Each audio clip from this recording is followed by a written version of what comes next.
ಯೋಗಿ ಸಾರ್ವಭೌಮ ತ್ರಿಭುವನ ಭೀಮ ಪರಾಕ್ರಮ ಪರಶುರಾಮನು ವಂದಿಸಿದ. ಇದೇನು ತಂದಿಗೆ ಏಕಿನಿತು ಮೌನ?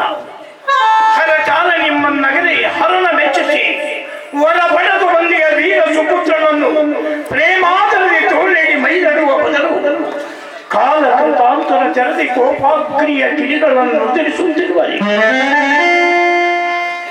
ಮಾತೆ, ಇದೇನು ವಿಚಿತ್ರ? ಸುವೀರ ಪುತ್ರನನ್ನು ಸ್ವಾಗತಿಸಲು ಕಣ್ಣಿದೆ.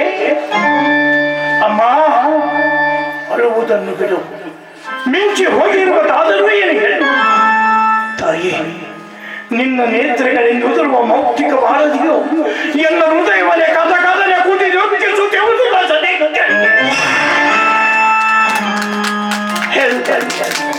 ಯಾರಿಂದ ಈ ಅನಾಹುತ? ದಾನವರಿಂದಲೋ ಮಾನವರಿಂದಲೋ ಎಲ್ಲ ದೇವತೆಗಳಿಂದಲೋ? ಅಮ್ಮ, ಅಂದು ನೀನು ಹೇಳಿದ್ದೀಯಲ್ಲ, ನೀನು ಹಸುಳೆಂದು ಪರಬ್ರಹ್ಮನಿಗೆ ಮೀರಿದ ಶಕ್ತಿ ನಿನ್ನಲ್ಲಿ ಇಲ್ಲವೆಂದು. ನೋಡುತ್ತಾ ಅಂದಿನ ನಿನ್ನ ಹಸುಳನೆ ಎಂದು ಚಿಸುಳಿಯಾಗಿ ಆತನ ತ್ರಿಶೂಲವನ್ನೇ ಪರೋಕ್ಷವಾಗಿ ಪಡೆದು ಬಂದಿಯನು. ನಿನ್ನ ವಾತ್ಸಲ್ಯಮಯ ಕರಗಲ್ತ ಎಲ್ಲ ಶಿರವನ್ನೇರಿಸಿ ಆತ್ರಿಗೈ ತೋರವೆನು ಪ್ರೇಮ ಪರಾಕ್ರಮ. ಇನ್ನು ಆಲಸ್ಯ ಮಾಡಬೇಡ ತಾಯಿ, ಬೇಗನೆ ಆಶೀರ್ವದಿಸು.